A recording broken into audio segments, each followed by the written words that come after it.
Que o Senhor, Deus abençoe o pastor e os nossos corações para sermos edificados através da palavra do Senhor. Pastor Pedro Paulo. Amém. Que assim seja, Cristiano. Meus irmãos, uma boa tarde, um bom domingo para vocês. É uma alegria muito grande poder estar aqui com vocês e compartilhar a palavra de Deus. Uma pena que a gente não pode fazer isso pessoalmente, né? Mas graças a Deus por esse recurso. Eu estava me preparando para conversar com vocês, seguindo o calendário do Advento que nós estamos fazendo lá na IPV, que são os 4 domingos que antecedem o Natal. Nós estamos nos preparando para isso. Mas eu lembrei ontem que vocês vão ter uma semana para celebrar o Natal, né? Com mensagens, inclusive eu vou participar desse momento com vocês. Aí falei, estou me antecipando, né?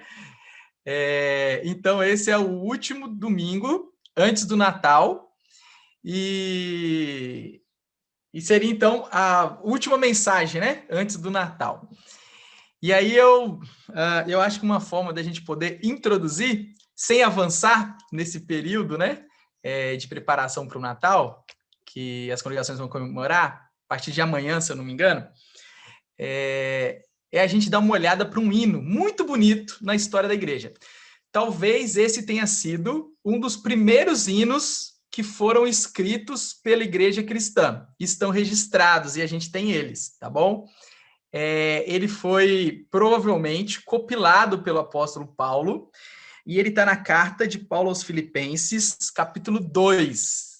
Eu tenho certeza que vocês conhecem esse hino. Talvez alguns aqui saibam de cor, um texto lindo.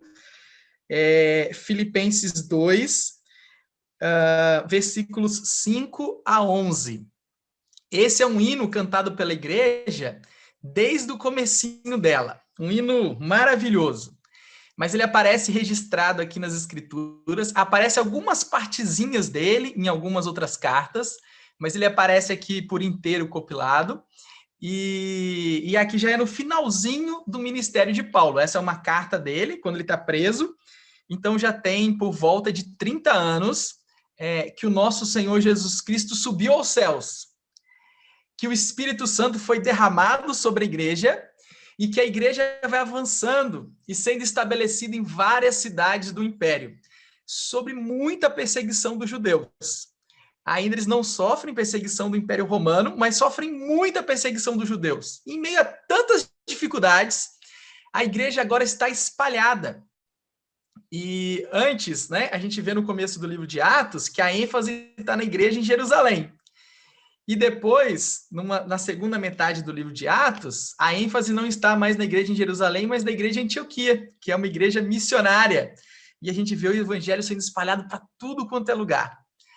E esse hino é um hino que fazia parte da canção dos cristãos, fossem eles judeus ou gentios. Todos se uniam através desse cântico, desse hino, um hino de louvor e de adoração a Deus, que fala da humilhação de Cristo e da exaltação de Cristo. E como isso tem a ver com a nossa salvação, com quem nós somos, o povo de Deus, tá bom? Então nós vamos dar uma olhada nesse hino hoje, tá joia? Então eu vou ler aqui o texto, a passagem, Filipenses capítulo 2, versículos 5 a 11. Mas eu vou pedir que vocês deixem o texto bem aberto, que nós vamos consultar, voltar para ele o tempo todo hoje na mensagem. Diz assim a palavra de Deus: Tende vós o mesmo sentimento que houve também em Cristo Jesus, pois ele, subsistindo em forma de Deus, não julgou como usurpação o ser igual a Deus. Antes, a si mesmo se esvaziou, assumindo a forma de servo, tornando-se em semelhança de homens e reconhecido em figura humana. A si mesmo se humilhou, tornando-se obediente até a morte, e morte de cruz. Pelo que também Deus o exaltou sobremaneira, e lhe deu o nome que está acima de todo nome, para que ao nome de Jesus se dobrem todos os joelhos, nos céus, na terra e debaixo da terra, e toda língua confesse que Jesus Cristo é o Senhor, para a glória de Deus Pai. Cabe um aleluia, né? Louvado seja Deus. Meus irmãos, eu queria começar situando essa passagem no contexto da carta, porque é muito interessante isso, é muito importante. Por que Paulo coloca um hino de louvor e adoração a Jesus Cristo no meio da carta? Ele não coloca nem no começo e nem no final, no meio da carta. E olha que interessante, o contexto que está esse hino é mais interessante ainda. No início do capítulo 2, ele está falando e ele está pedindo para os irmãos ajudarem a duas pessoas, a duas mulheres, se reconciliarem. Elas tinham tido um desentendimento, uma confusão. E aí ele pede para elas se reconciliarem. E o que acontece no meio dessa reconciliação? Paulo faz uma exortação, um chamado para todos voltarem à humildade. E ele dá aqui, para fazer a introdução do hino, no versículo 5, ele mostra que a forma de resolver os conflitos na igreja, na família, em casa, em qualquer lugar, é nós termos dentro de nós o mesmo sentimento que teve em Cristo Jesus. Porque se nós tivermos esse sentimento de Cristo Jesus, nós vamos poder resolver os conflitos que aparecem. E o chamado, a convocação, é para humildade. É para a gente não ter, para nós não termos sentimentos de soberba, demasiadamente elevados sobre nós mesmos. E como que a gente faz isso? Olhando para o nosso Senhor. E a gente faz isso por meio da adoração. É a adoração que molda a nossa vida. Olha que coisa linda. Às vezes acha que é a teologia que molda a nossa vida. Mas não é. A teologia é extremamente importante. Mas o que molda a nossa vida é a adoração ao nosso Deus. E quando nós olhamos o nosso Senhor Jesus Cristo, essa obra da redenção, o que ele fez por nós, sendo quem ele é e quem ele continua sendo, depois de toda a sua obra, de seu sacrifício, e a gente adora ele, nós vamos sendo moldados por ele. E nós vamos aprendendo a viver uma nova vida. Uma vida agora que é regida e coordenada por ele e que vai influenciar em relacionamentos em que vão promover a unidade da igreja, a paz da igreja. E esse hino nos ajuda a olhar para isso. Mas eu quero chamar a atenção para vocês, no versículo 5, para uma palavra. E aí eu não sei que versão, que tradução que vocês estão aí da Bíblia, mas as traduções usam palavras diferentes. Na tradução que eu li, ele está falando assim, tem de vós o mesmo sentimento. Prestem atenção nessa palavra. A tradução que eu li é a Revista e Atualizada. A Corrigida usa essa palavra, a King James usa essa palavra, a Bíblia de Jerusalém usa essa palavra. Tem de vós o mesmo sentimento. Mas existem outras Bíblias, se alguém aí tiver com a NVI, a Nova Versão Internacional, ou a Nova Versão Transformadora, ou a Bíblia Viva, vocês viram que aparece uma outra palavra. Não é tem de vós o mesmo sentimento que houve em Cristo Jesus. Vai aparecer a palavra atitude. Tende em vocês a mesma atitude que houve em Cristo Jesus. Curioso isso, né? Porque necessariamente sentimento e atitude não é a mesma coisa, embora elas estejam ligadas, não é? E é uma tradução tão diferente. Agora, existem outras Bíblias, se alguém estiver aí com a NTLH, nova tradução na linguagem de hoje, ou com a Bíblia Mensagem, vai aparecer uma outra palavra ainda, uma outra expressão. Não vai usar nem sentimento e nem atitude. Vai usar tende o mesmo modo de pensar de Cristo Jesus. Completamente diferente, não é? Sentimento, atitude e modo de pensar. 3 palavras diferentes. Qual tradução que está certa? As 3. Porque essa palavra que Paulo está usando é uma palavra muito difícil de traduzir para o português. Essa palavra é fronel. Eu acho que vocês não vão lembrar dela depois, mas eu estou falando ela só porque ela é muito importante, essa palavra. Essa palavra ela pode ser traduzida dessas três formas. Ela pode ser um sentimento, ela pode ser um modo de pensar e ela pode ser uma atitude. Na verdade, ela seria uma mistura dessas três coisas. E Paulo usa essa palavra. Só que na carta dele aos Filipenses, ele usa muito essa palavra. Só tem uma outra que é tão importante quanto essa na carta, que é a palavra alegria, né? Em Filipenses. Mas a palavra fronel é muito importante. E ele está usando essa palavra por quê?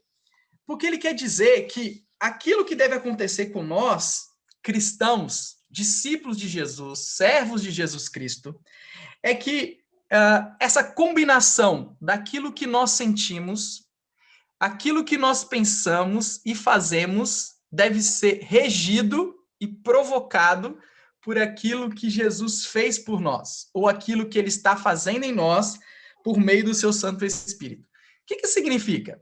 Isso significa que a forma como eu penso, a minha capacidade intelectual de raciocinar, assim como as minhas emoções, aquilo que eu sinto, que eu estimulo dentro de mim, o meu sentimento, e assim como a forma como eu ajo e vou reagir diante das situações, das circunstâncias que me são impostas, tudo isso deve ser orientado agora pelo Espírito de Deus, em Cristo Jesus. E isso é uma nova vida. E é para isso que nós somos chamados. Não para a gente fazer apenas uma profissão de fé e sermos batizados, mas para vivermos essa nova vida.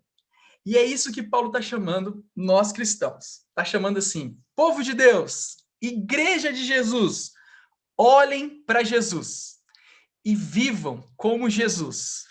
E que a vida de Jesus se manifeste em vocês, nas atitudes de vocês, na forma como vocês pensam e como vocês lidam com os sentimentos de vocês, em relação ao próximo, em relação às coisas que acontecem na vida de vocês. Então, essa é a convocação. E como que a gente pode fazer isso? Adorando a Deus. Louvando a Jesus. É por meio da adoração. É por meio da oração. Quando nós fazemos isso, nós enchemos a nossa mente, o nosso coração de Cristo. E aí, todo o nosso ser é moldado, transformado por Jesus Cristo. Então, essa é a nossa convocação. Não só para conhecermos muito sobre Jesus, mas para adorarmos Jesus. E essa caminhada vai nos moldando. Agora, meus irmãos, eu quero dar uma olhada com vocês, com cuidado, com esse hino, para a gente ver o que Paulo está louvando, celebrando a Jesus, está falando sobre a humilhação de Jesus e sobre a exaltação de Jesus. Por que é importante nós olharmos e não esquecermos disso? Olha que coisa maravilhosa. Primeiro, Paulo diz, no versículo 6, no hino, que Jesus é Deus. É a primeira afirmação que ele faz. Vocês viram aí no versículo 6? A primeira afirmação que Paulo faz é que Jesus é Deus. Então, eles cantavam um hino que, desde o começo, ele estava afirmando que Jesus é Deus. E por que os cristãos estavam sendo perseguidos nessa época? Muitos estavam sendo presos. Não sei se vocês lembram, mas Estevão já tinha morrido, Tiago, irmão de João, tinha morrido também, e vários discípulos de Jesus Cristo estavam sendo perseguidos. Sabe por quê? Porque eles afirmavam que Jesus era Deus. Por causa dessa afirmação. Essa afirmação é cara. Essa afirmação, ela é importante. Essa informação, ela é essencial para nós desfrutarmos da obra redentora de Deus. Esse é o hino. Esse é o hino que os cristãos cantavam. Um hino que fala da divindade de Jesus e que vai falar também da humanidade de Jesus. As duas coisas andam juntas. Jesus é divino e Jesus se tornou homem. Ele sempre foi divino. Ele sempre foi Deus. Mas, num certo momento da história, ele se tornou parecido conosco. Ele teve compaixão de nós. Ele nos amou. E ele se tornou homem. Essa é a beleza do hino. E é aí que ele começa a falar da humilhação de Jesus Cristo. Porque alguém, sendo Deus, se tornaria homem. E o ato dele se tornar homem e viver entre nós é o que nós chamamos da humilhação de Jesus Cristo, da humilhação de Deus. Olha só, meus irmãos, o versículo 2 fala, no versículo 6 fala que Jesus não julgou com usurpação o ser igual a Deus. Usurpação é quando a gente se vangloria de algo, a gente se apega a algo e a gente não abre mão disso.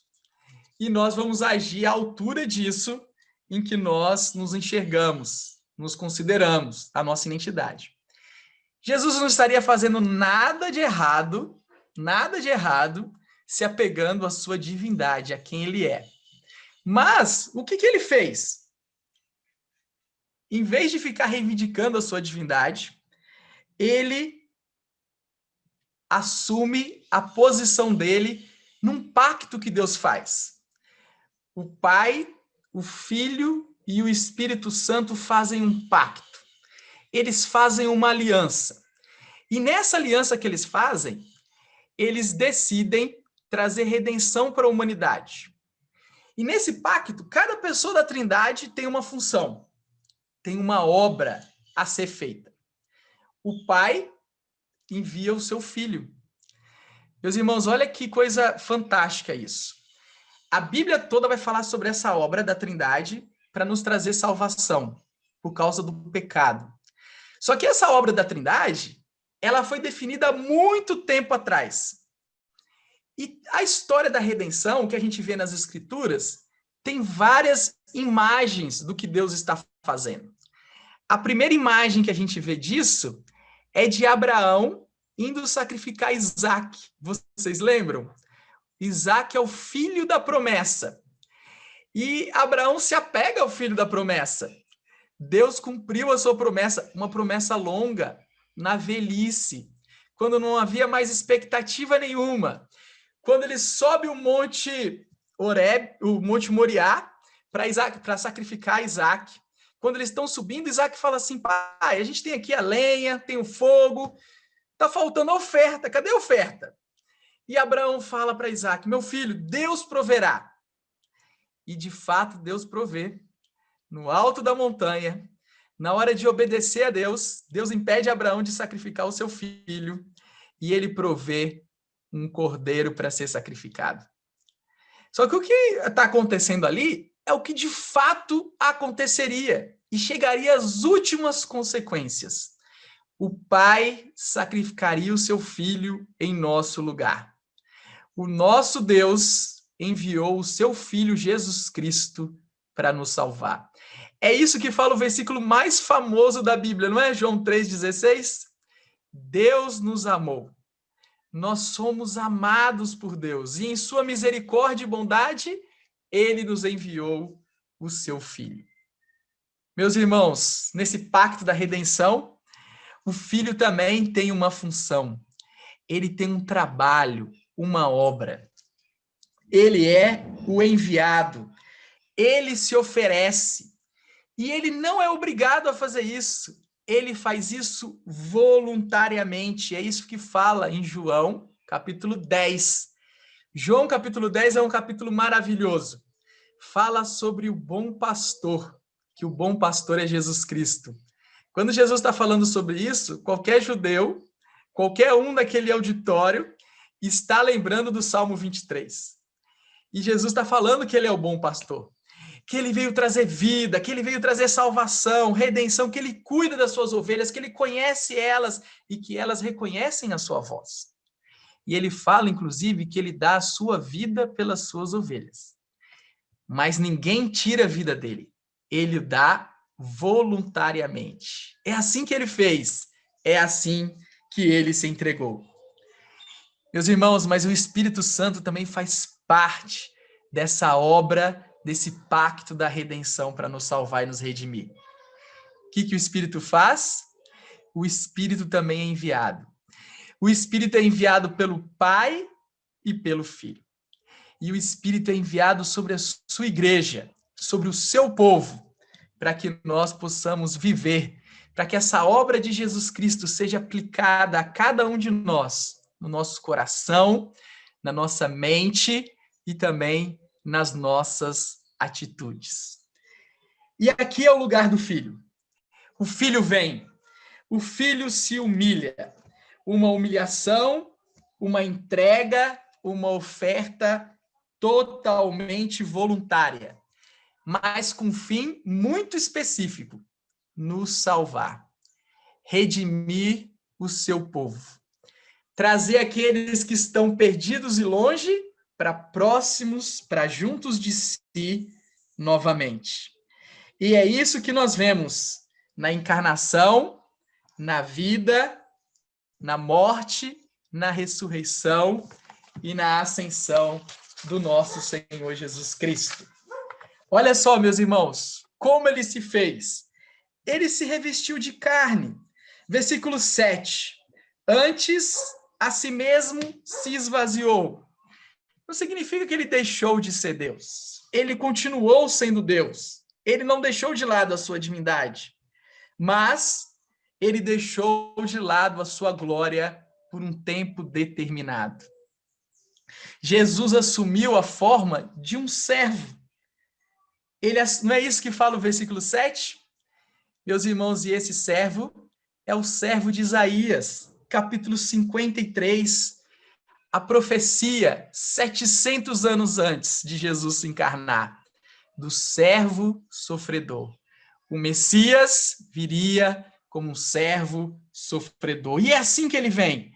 Ele vem numa forma de servo, semelhante a nós. Hebreus 2,15 fala que ele é semelhante aos seus irmãos em todos os aspectos. Sabe para quê? Para se tornar um sumo sacerdote, misericordioso e fiel, e fazer propiciação em nosso lugar diante de Deus. Ele vem para isso. Ele vem para nos representar diante de Deus. Ele vem para sofrer em nosso lugar. Ele vem para viver a nossa vida, ele vem para morrer a nossa morte. É isso que ele vem fazer. E é isso que o hino canta, é isso que o hino invoca. Ele veio, assumiu a natureza humana. Meus irmãos, Deus vem e nos visita. Como ele nos visita? Se tornando homem. Agora, meus irmãos, isso é impressionante. Às vezes, nós podemos ter uma impressão ou uma compreensão incompleta de Jesus Cristo. Se alguém aqui imagina que Jesus Cristo está diante de Deus, o Pai, em espírito, apenas está equivocado. Sabe como que ele está nos céus agora? Com corpo. Ele ressuscitou. Ele subiu aos céus em corpo. Vocês lembram Atos descrevendo? Jesus subindo aos céus em corpo? Ele não deixou de ter corpo. Ele não deixou de ser humano. Ele continua a nossa imagem. A nossa imagem. Nós fomos criados à imagem e à semelhança de Deus. Ele assumiu a nossa forma, a nossa imagem. E ele permanece assim. E ele voltará assim. Só que agora num corpo glorificado. Gente, Jesus permanece humano. Vocês lembram disso? E João, quando fala para a gente orar a Deus, ele nos lembra que nós temos um advogado junto ao Pai. E o advogado que nós temos junto ao Pai, ele é divino, mas ele é humano também. E ele não deixa de ser humano por amor a cada um de nós. Ele se encarnou e ele não deixou de ser encarnado, de assumir a figura humana por amor a nós. Meus irmãos, continuando, nós vemos que ele foi obediente e obediente até a morte. É isso que fala o versículo 8. Desde o começo, Jesus sabia que ele veio para isso. Vocês lembram da último momento de oração de Jesus no Getsêmani? A aflição do que estava por vir? Ele transpira sangue. A aflição é enorme. Naquele momento, Jesus ora e fala: Pai, afasta de mim este cálice, mas não seja feita a minha vontade, mas a tua. Jesus sabia para aquilo que ele tinha vindo fazer. mas na hora de morrer na cruz, ele sabe o que ele vai enfrentar. Não é uma morte qualquer, meus irmãos. Jesus Cristo viveu entre nós perfeito. Ele foi para uma cruz injustamente. E é isso mesmo, porque ele foi no nosso lugar. Ele não foi para a cruz por causa dos pecados dele, mas ele foi por causa dos nossos. Cada um dos nossos pecados, a pena, o castigo, o peso repousaram sobre o nosso Senhor Jesus Cristo. Ele carregou os nossos pecados, todos eles, sem exceção. Ele não deixou nenhum pecado para nós pagarmos por eles. Nenhum. Ele pagou por todos. Qualquer pecado seu, ele pagou por todos eles, sem nenhuma exceção. Ele morreu naquele momento, essa era a morte mais indigna, mais humilhante, mais degradante. Ele se fez maldito em nosso lugar. O santo se fez maldito. Aquele que vive em comunhão eterna com a Trindade, ele ficou isolado da Trindade. Vocês lembram quando Jesus está na cruz? O que ele clama para Deus? Uma das 7 falas de Jesus na cruz. Meu Deus, por que me desamparaste? Aquele que nunca tinha provado isso, provou em nosso lugar. Ele morreu. Ele se humilhou em nosso lugar. Meus irmãos, ao olhar para o que Jesus fez por nós, ao olhar e ver a dívida que ele pagou, que era impagável para cada um de nós, o que ele fez para nos redimir, não tem como haver espaço no nosso coração para não perdoarmos qualquer que seja a pessoa que nos tem ofendido. Nenhuma. Como nós podemos reter o perdão que recebemos de Deus para com o nosso próximo? Qualquer que seja. Não estou falando que perdoar é fácil. Não estou falando que perdoar é instantâneo. Não estou falando nada disso, mas eu estou falando que nós somos o povo que recebeu o perdão. Um perdão impagável. E que nós somos o povo chamado para perdoar qualquer um daqueles que nos tenham ofendido. Esse é o nosso chamado. Inclusive na igreja, na comunidade. Tende em vós o mesmo sentimento que houve em Cristo Jesus. Compaixão, misericórdia. Esvazie a si mesmo. Se humilhe. Se entregue a Deus em serviço ao próximo, ao seu irmão. Tende em vós o mesmo modo de pensar que houve em Cristo Jesus. Pensem como Jesus. Se entreguem pelos seus irmãos. Se esvaziem, se humilhem. Sofram, se for necessário, pelos seus irmãos. Tenham a mesma atitude de Cristo Jesus. Não fique só no sentimento. Não fique só na forma de pensar. É isso que faz nós termos atitudes. Mas não fique só nisso. Vamos agir como o nosso Senhor Jesus Cristo agiu. Não para buscarmos salvação, perdão de pecados. Isso ele já fez. Mas para vivermos como ele viveu. Essa é a nossa convocação.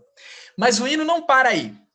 A partir do versículo 9, começa a falar o que Deus fez com Jesus.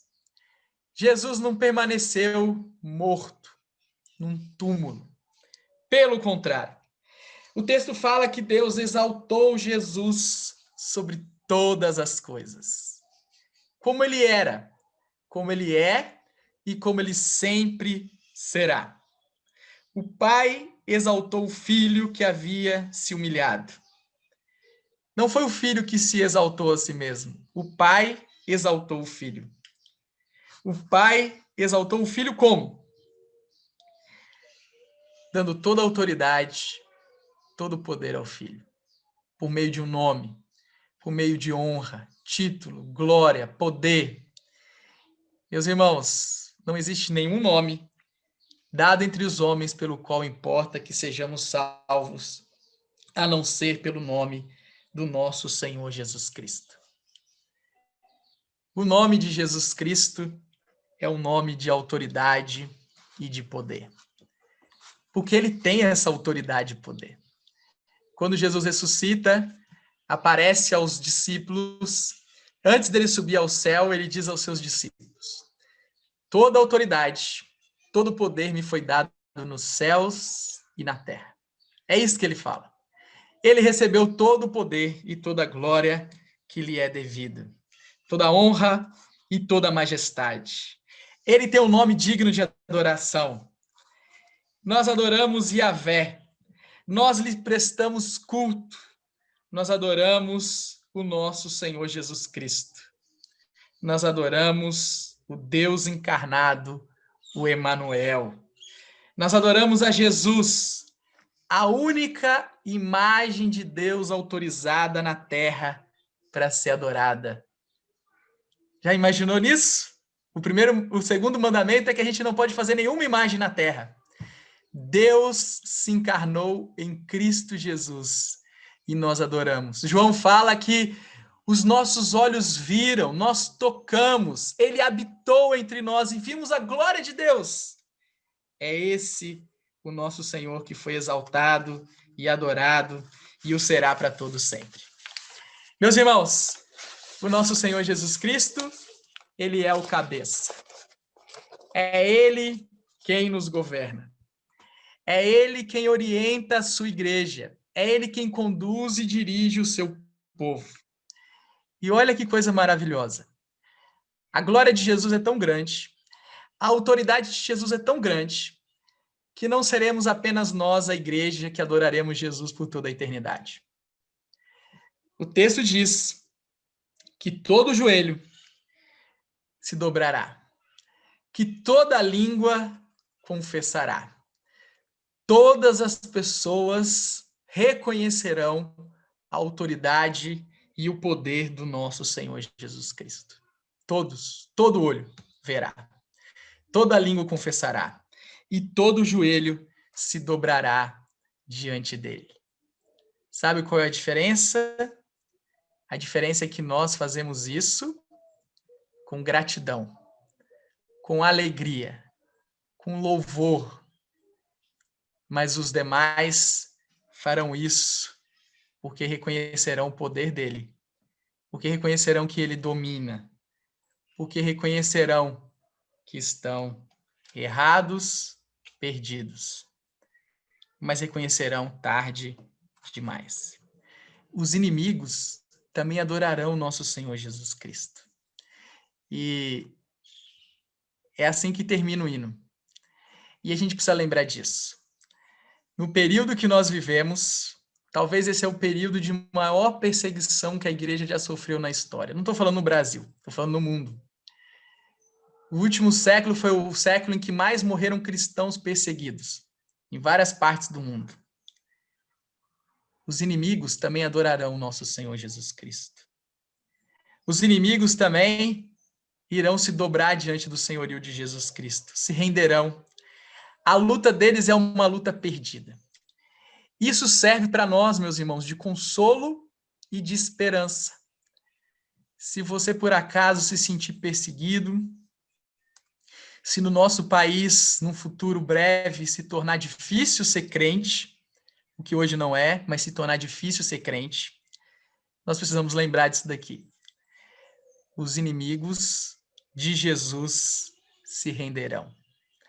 Essa luta que eles travam contra Jesus é uma luta perdida. E esse é o nosso consolo e o nosso conforto. Se nós sabemos quem nós somos em Cristo Jesus, nós podemos nos humilhar como Jesus se humilhou. Nós não precisamos ficar correndo e buscando desesperadamente os nossos direitos, mas podemos esperar Deus nos exaltar. Ele não vai nos exaltar igual ele exaltou o Filho, Jesus Cristo, mas ele vai nos exaltar. Humilhemo-nos debaixo da poderosa mão de Deus, e ele vos exaltará no tempo oportuno. Meus irmãos, somos chamados a imitar Jesus, na forma de pensar, na forma de sentir e na forma de agir, mas não no sacrifício vicário, não para perdão de pecados. Isso Jesus já fez. Não com penitências. Já está consumado, não precisamos fazer isso. Meus irmãos, somos chamados para imitar Jesus Cristo na sua humilhação. É assim que nós somos chamados, para nos humilhar como Jesus se humilhou, debaixo da poderosa mão de Deus. É nesse ambiente, dessa forma. A humilhação e a exaltação de Cristo deve nos levar à adoração. E é aqui, meus irmãos, na adoração que começa a nossa comunhão. Não sei se todos vocês já tiveram essa experiência, mas é uma experiência tão maravilhosa que os crentes têm. O Maurício já teve de ir morar num outro país, não foi, Maurício? Quando o Maurício foi morar em outro país, ele foi participar de uma igreja que ele não conhecia. Um outro povo. Mas sabe como que ele foi recebido lá? Como irmão em Cristo Jesus. É assim que nós somos recebidos em qualquer parte do mundo. Aqui no Brasil, na cidade vizinha, nós somos recebidos com esse laço de irmandade. Sabe por quê? Porque a nossa amizade, a nossa comunhão, o nosso serviço, ele está baseado e ele tem comunhão na adoração que nós prestamos ao nosso Senhor. É assim que começa a nossa unidade e é assim que ela se sustenta. É assim que nós nos sustentamos unidos na adoração ao nosso Deus. Meus irmãos, nós somos chamados a sermos obedientes a Deus como Jesus fez, até a morte. Não uma morte de cruz para penitência, mas sofrendo todos os desafios que aparecerem no nosso caminho, com coragem, com confiança, sem desanimar. Qual é a provação? Qual é a dificuldade que você está enfrentando hoje? Enfrente com coragem. Olhe para Jesus. Adore Jesus. Confie nele. E por fim, meus irmãos, nós somos chamados para lembrar que a nossa vitória em Jesus, ela é garantida e certa. A nossa vida aqui, o nosso tempo, é muito pequenininho, se for comparado com a vida eterna. Já imaginou nisso? Você já parou para refletir nisso? O tamanho da nossa vida aqui nessa terra, comparado com a eternidade. Pensa nas coisas boas que você experimentou nessa vida aqui. Que gostosas, né? E às vezes pode parecer difícil olhar para o futuro e falar assim, nossa, isso daí tem prazo de validade, né? Vai chegar uma hora que vai acabar. Mas, meus irmãos, pensa na vida que Deus promete para a gente por toda a eternidade. Se nessa vida nós já temos experiências boas, imagine a eternidade. Que abundância que vai ser com o nosso Deus.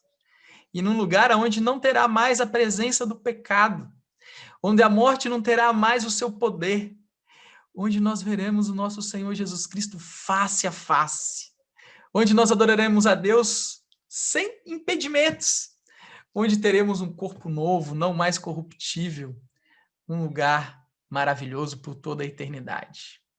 É assim que nós andamos, lembrando que somos peregrinos nessa terra. Mas a gente anda louvando e adorando o nosso Deus, sabendo que Ele é o nosso bom pastor. Meus irmãos, eu acho que dessa forma, lembrando essas verdades, nós podemos fazer duas coisas. Fechar esse ano, dezembro, né? Estamos fechando o ano, um ano tão diferente, tão estranho para todos nós, mas ao mesmo tempo nos preparar para o Natal. Nós nos prepararmos para lembrar que Deus nos visitou e que Ele nos visitará novamente. Que o nosso Senhor Jesus Cristo voltará uma segunda vez para finalizar e consumar toda essa obra da redenção. Amém? Eu devolvo a palavra.